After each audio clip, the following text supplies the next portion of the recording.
Hello everyone. आज मैं बात करने वाला हूँ एनर्जी वैम्पायर्स के बारे में, जिनसे आपको दूर रहना है। आप सोच रहे होंगे एनर्जी वैम्पायर मतलब क्या होता है। आपने नोटिस किया होगा आपके फ्रेंड सर्कल में या फिर आपके सोशल ग्रुप में कई ऐसे लोग होते हैं जिनके पास जाते ही आपको अच्छा फील होना बंद हो जाता है। बिल्कुल से सडनली आपको बहुत बुरा फील होता है। आपको लगता होगा ऐसा नॉर्मल हो सकता है, आपकी वो अपने अंदर से कॉन्फिडेंट फील नहीं कर रहे हो। बट एक्चुअली में आप कुछ ऐसे लोगों के साथ रहते हो जो बिल्कुल भी सही नहीं है आपके लिए। ऐसे लोग अपने लिए, अपने कंपल्सिव हैबिट की वजह से दूसरों को नुकसान करते हैं। अब कैसे आप पहचान सकते हो इन एनर्जी वैम्पायर्स को, यही मैं बताने वाला हूँ। कितने प्रकार के एनर्जी वैम्पायर्स हो सकते हैं और आपको कैसे आइडेंटिफाई करना है और सबसे पहले आपको क्या करना है। देखो, सबसे पहले मैं बात करता हूँ एक हाइपर परफेक्शनिस्ट गाई के बारे में। ऐसे बंदे जो हर एक काम को बहुत बारीकी से करना चाहते हैं, और ये मत समझना कि ये बारीकी से करना चाहते हैं तो उसे कर भी लेते हैं। एक्चुअली ये काम को बारीकी से करने का तो सोचते हैं, बट पूरी तरीके से कर नहीं पाते कभी, क्योंकि इतने परफेक्शन में जाने की कोशिश करते हैं कि कभी वो परफेक्शन आ ही नहीं सकता उनके वर्क में, जिसके वजह से वो कोई भी काम करते हैं वो पूरा तो होने नहीं वाला। अब जैसे कि आपको ऐसे दोस्तों से अगर आपको हेल्प चाहिए रहेगी या फिर आप उनकी कोई मदद करना चाहोगे, तो आपसे वो परफेक्शन सीख करेंगे, जो आप कभी दे नहीं पाओगे, क्योंकि ये पॉसिबल ही नहीं ना है। Nothing in this world is perfect, तो कैसे कुछ परफेक्ट हो सकता है। तो ऐसे लोगों से आपको दूर रहना है, क्योंकि हर बार परफेक्शन चाहेंगे जो कि अनअचीवेबल होगा। और ऐसा वो काम करना चाहते हैं कि वो परफेक्टली हो जाए, बट एक्चुअली में एट द एंड वो बर्न आउट हो जाते हैं और फेलियर उन्हें हाथ लगता है। हर एक चीज़ को परफेक्टली करने की कोशिश करते हैं और एट द एंड होता तो कुछ है नहीं। इसीलिए आपको ऐसे लोगों से बहुत दूर होना चाहिए। अब ये सोचते हैं कि आखिर ऐसा ये हैबिट इन लोग का है क्यों। तो मेनली उनका हैबिट इसलिए आता है क्योंकि जब ये बच्चे थे तो अगर ये किसी और को काम सौंपते थे तो काम अच्छे से नहीं हो पाता था। इसीलिए जब भी ये काम को देखते हैं जो अच्छे से नहीं हो पाता है, तो इनके अंदर एक इमोशन ट्रिगर हो जाता है कि इस काम को परफेक्शन से करना चाहिए। इसी के कारण वो ऐसा हैबिट अपना बना लिए। तो अगर आप ऐसे लोगों के पास हो तो आपको इन लोगों से एक स्टेप बैक होना है, क्योंकि ऐसे लोगों के साथ आप रहोगे तो आपकी झूठ में एनर्जी ड्रेन होगी। अब चलते हैं सेकंड टाइप के लोगों के बारे में बात कर लेते हैं। ऐसे हैं रिलेंटलेस रेबल। अब बहुत से आपके दोस्त होंगे जो छोटी छोटी बातों पे बहुत ज़्यादा गुस्सा होने लगते हैं। मतलब ऐसा ये बंदे हैं कि छोटी छोटी बातों पे गाली देना चालू कर देंगे, और ये बुराई करना इनका हैबिट होता है। अगर थोड़ा भी इन्हें इनकन्वीनियंस हुआ तो ये तुम पे ही भड़क उठते हैं। तो ऐसे लोगों से दूर रहना चाहिए, क्योंकि ये हर बार एक तो दूसरे की बुराई करते रहेंगे। ठीक है, और जैसे ही आप उसके बारे में थोड़ा भी गलत फील करेंगे तो ये आपकी बुराई करना चालू कर देंगे, आपके खिलाफ खड़े हो जाएंगे। तो ऐसे लोगों से तो दूर ही रहना चाहिए भाई। और ऐसे लोगों का हैबिट इसीलिए बनता है क्योंकि ये बचपन से ही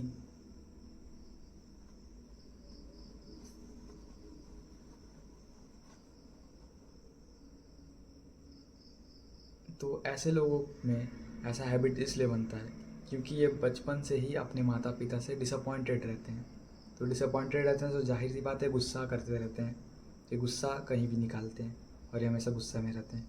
तो ऐसे लोगों से तो बहुत ही दूर रहना चाहिए, क्योंकि झूठ का ऐसे लोगों पे अपना टाइम वेस्ट करना होता है, कभी नहीं करना चाहिए। हटाओ इन लोगों को। अब नेक्स्ट वाले लोगों के बारे में बात करते हैं। ऐसे लोग सेंसिटिव होते हैं, बहुत ज़्यादा सेंसिटिव होते हैं। ये जो सेंसिटिव टाइप के लोग हैं, ये शुरू से उनको दिखने में बहुत अच्छे लगेंगे कि ये बहुत जेनरस हैं, बहुत मतलब सिंपल हैं, मतलब बहुत आपको इमोशनली केयर करते हैं, एम्पैथी दिखाते हैं। बट एक्चुअली आप जब इनके साथ रहोगे तो फिर आपको इनका डाउन साइड पता चलेगा। जैसे कि ये जब भी आप इनके साथ रहते हो थोड़ी थोड़ी बातों में इन्हें बुरा लग सकता है, और ये ऐसा अपने आप को विक्टिम पोर्ट्रे करेंगे कि आपको गिल्टी फील होगा। तो अगर आप इनके साथ थोड़ा सा गलत कर देते हो, थोड़ा सा गलत भी क्या, अगर आप हल्का सा कुछ अपना सोचते हो तो वे ऐसा एक्ट करेंगे कि जैसे आप इन्हें हर्ट कर रहे हो, और इसके कारण आप दिन भर अपने आप को गिल्ट में रखोगे। तो ऐसे लोगों से आपकी एनर्जी बहुत ज़्यादा ड्रेन होगी। तो ऐसे लोगों से आपको बहुत ही दूर रहना चाहिए। तो नेक्स्ट मैं बात करने जा रहा हूँ ड्रामा मैग्नेट टाइप पीपल के बारे में। आपके अगल बगल ज़रूर ऐसे लोग होंगे जो हर बार ड्रामा करते हैं और ड्रामा में फंस जाते हैं।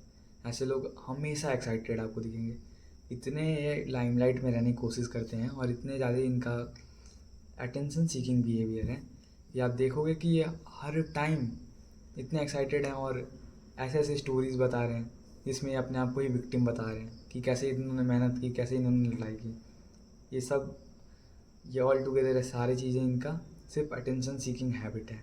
ऐसा ये लोग इसीलिए करते हैं क्योंकि इन्हें अपने माता पिता से प्यार नहीं मिला होता बचपन में। तो ऐसे लोगों से भी दूर रहना चाहिए। क्यों? क्योंकि अटेंशन सीकिंग हैबिट की वजह से किसी भी हद तक जा सकते हैं। किसी भी हद तक मीन्स मतलब वही आपको भी हर्ट कर सकते हैं बिना कुछ सोचे समझे, जस्ट बिकॉज उनका पर्पस फुलफिल हो रहा है। आप अपने लाइफ में कभी ना कभी ऐसे लोगों से ज़रूर मुलाकात करोगे जो बहुत बड़ी बड़ी बातें करते हैं। ये ऐसे दिखाएंगे कि ये बहुत मेहनती हैं, बहुत मेहनत करना चाहते हैं, बड़े बड़े काम को करना चाहते हैं, बड़ी बड़ी अचीवमेंट पाना चाहते हैं। बट अगर आप इनके अचीवमेंट्स को देखना चाहोगे, जब आप देखना चाहोगे कि ये पास्ट लाइफ या फिर अपने पास्ट में क्या क्या अचीव किए हैं, तो ये कुछ किए नहीं रहते हैं। ये ऐसा पोर्ट्रे करते हैं कि मैं कितना ज़्यादा मेहनत कर रहा हूँ, कितने सारे मेरी आइडियाज़ हैं, पर लोग इन्हें समझते नहीं हैं, सोसाइटी इसे मानती नहीं है। ये एजुकेशन सिस्टम को ब्लेम करते रहते हैं, कुछ ना कुछ इनका ब्लेमिंग फैक्टर रहेगा ही रहेगा। ये सिर्फ और सिर्फ बात करते हैं, इसीलिए इनका नाम ही बिग टॉकर है।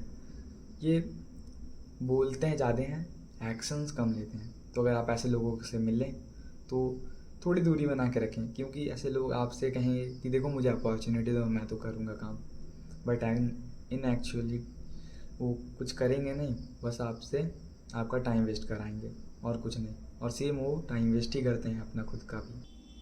तो जो नेक्स्ट टाइप मैं बताने जा रहा हूँ ये है पैम्पर्ड प्रिंस / प्रिंसेस। मतलब आपने ऐसे लोगों से ज़रूर मिला होगा जिनके बारे में आप, जो आपके दोस्त हैं शायद, आप इनका फेवर करते हो, आप इनकी मदद करते हो, आप इनका काम करते हो बिना कुछ सोचे समझे। आप सोचते हो अरे यार मुझे तो इसके बदले में कुछ मिल नहीं रहा, फिर भी मैं इनका काम कर क्यों रहा हूँ। तो आपने ये बात समझना चाहिए कि ये एक्चुअली में बचपन में इतने लाड दुलार से पाले गए हैं कि इन्हें इतना प्यार मिला है कि अभी सोचते हैं कि सोसाइटी है इन्हें सेम ट्रीट करे जैसे इनके माता पिता ने इन्हें ट्रीट किया था। तो ये जब भी आपसे मिलेंगे और फेवर आस्क करेंगे, अगर आप थोड़ा भी इनकार करते हो तो ये बहुत ज़्यादा गुस्से में हो जाएंगे और मतलब ये चिड़चिड़ापन दिखाने लगेंगे, नौटंकी करने लगेंगे इन अदर वर्ड्स, और आपको इनका बात मानना ही पड़ जाता है। सोचते हो अरे चल यार दोस्त है कर देते हैं। तो ये इतने ज़्यादा पैम्पर्ड बंदे हैं कि ये चाहेंगे कि आप इनका काम करो। तो ऐसे लोगों से तो भाई 100 कदम दूरी बनाओ, क्योंकि ये आपको चाहेंगे कि जैसे आप इनके माता पिता बन के और इनकी मदद करो। ऐसी तो हो नहीं सकता बात। और आपको झूठ का अपना एनर्जी इनके प्रति वेस्ट करोगे, वो भी फालतू में, जो कि काम ये खुद कर सकते थे। ऐसी बात नहीं, हेल्प करना चाहिए, वहाँ करो हेल्प, बट ये एक्चुअली में जो काम खुद कर सकते थे वो चाहेंगे दूसरा कोई आके कर दे, या हमेशा हेल्पिंग हैंड मांगते रहेंगे। ऐसे लोगों से तो दूर ही रहो भाई, क्योंकि झूठ का अपना एनर्जी क्यों वेस्ट करना ऐसे लोगों पे। एक बहुत इंटरेस्टिंग चीज़ आपको बता देता हूँ। जो बच्चे बचपन में बहुत हार्शली ट्रीटेड थे, मतलब जिनके बचपन में बहुत पनिशमेंट मिली है या फिर उन्हें माता पिता ने अच्छे से ट्रीट करके नहीं पाला, तो ऐसे लोग क्या होते हैं, बड़े होकर लोगों को प्लीज़ करना चालू कर देते हैं ताकि इन्हें कोई कुछ उल्टा ना सुनाए। जैसे कि ये बहुत ज़्यादा सताए हुए रहते हैं तो ये लोगों की बड़ाई करने लगते हैं और इनका डिफेंस मैकेनिज़्म बन जाता है। तो अगर आप किसी व्यक्ति से मिलोगे जो हद से ज़्यादा पोलाइट है, जो बहुत ज़्यादा आपकी तारीफ़ कर रहा है, तो ये आपको भी पता चल जाता है कि यार ये कर क्यों रहा है, इतना तो मैं हूँ भी नहीं जितना ये बड़ाई कर रहा है, या फिर इतना ये मुझे सपोर्ट कर रहा है, आखिर माजरा क्या है। तो ऐसे लोग बहुत ही बचपन में बुरे तरीके से ट्रीटेड थे, जिसके कारण इनका डिफेंस मैकेनिज़्म ही बन गया लोगों की बड़ाई करना, लोगों की प्रशंसा करते रहना, लोगों की चापलूसी करना, ताकि इन्हें कोई कुछ करे ना, कोई कुछ कहे ना। तो आपको ऐसे लोगों के बारे में जब आप सोचोगे तो आपको बहुत ज़्यादा गिल्टी फील होगा। इसीलिए मैं तो कहूँगा ऐसे लोगों से बातचीत बंद कर रहा है, क्योंकि भले ही अच्छे हैं बट आप झूठ में गिल्ट में रहोगे कि आपके लिए बहुत कुछ कर रहा है। और फिर नेक्स्ट बारे में बात कर लेते हैं। ये कुछ सेवियर टाइप के बंदे होते हैं, सेवियर बंदे। अब वो सेवियर बंदे, जैसे कि अगर आप किसी भी प्रॉब्लम में फंसते हो, तैसे दोस्त आ जाएंगे आपको मदद करने और दिखाएंगे कि मैं आपकी मदद कर रहा हूँ, और जो कि अच्छी बात है, मदद कर रहे हैं, बढ़िया है। बट एट द मोमेंट जब आपको उनकी नीड नहीं रहेगी, जब आप दिखाओगे कि मुझे तुम्हारी नीड फ़िलहाल नहीं है, तो ये बहुत गुस्से में हो जाएंगे। इन्हें लगेगा कि मैंने तुम्हारी मदद की, तुम मेरे दोस्त हो, तो सिर्फ और सिर्फ तुम मेरी ही बात मानोगे। और ये बात तो बिल्कुल सही नहीं है, because every one has their free will. तो सबको अपना अपना काम करना चाहिए। बट ये आपको सेव तो कर रहे हैं, बट इन रिटर्न ये क्या मांग रहे हैं कि आप कभी भी अपनी खुद की दिमाग ना लगाओ, अपना खुद से मदद ना लो, और सिर्फ इनके ऊपर डिपेंडेंट हो जाओ। यही इनका मेन मोटिव रहता है। एक बहुत हिपोक्रेट टाइप के बंदों के बारे में बात करने जा रहा हूँ। ये बहुत ज़्यादा मोरालिटी फेंकते हैं, बहुत ज़्यादा मोरालिटी। मतलब आप सोचते रह जाओगे कि अरे भाई साहब, ये तो बड़ा मोरल बात कर रहा है। जैसे कहीं भी ये छोटी से छोटी इनजस्टिस देखते हैं तो ये तुरंत उस पर पॉइंट आउट करने लगते हैं, देखो ये इसके साथ गलत हो रहा है, ऐसा नहीं होना चाहिए, ये सही नहीं है। बट इन रियलिटी जब आप डीप डाउन सोचोगे तो ये खुद भी वो सेम काम करना चाहते थे, बट उनके अंदर इतना ताकत नहीं है, या फिर उनके अंदर इतना करेज नहीं है जो ये सेम चीज़ कर सकें।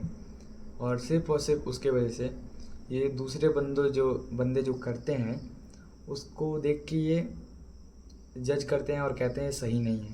ये बहुत ज़्यादा जस्टिस के तरफ बढ़ते हैं और कहते हैं कि ऐसा होना चाहिए, ये मोरालिटी है। बट इन रियलिटी वो खुद भी करना चाहते हैं ऐसा, बट सिर्फ मोरालिटी जो इनके बैगेज बन चुकी है, इसके कारण ये वो काम नहीं करते हैं। तो आई होप आपको सारी एनर्जी वैम्पायर्स को बारे में समझ में आ गया होगा। ऐसे लोग जिनसे आपको दूर रहने चाहिए, ताकि आप अपनी खुद की भलाई कर सको, आप अपने जीवन में एक्सेल कर सको, और फालतू लोगों से दूर रहो, कट आउट कर दो अपने सोशल सर्कल से घटिया लोगों को। Thank you.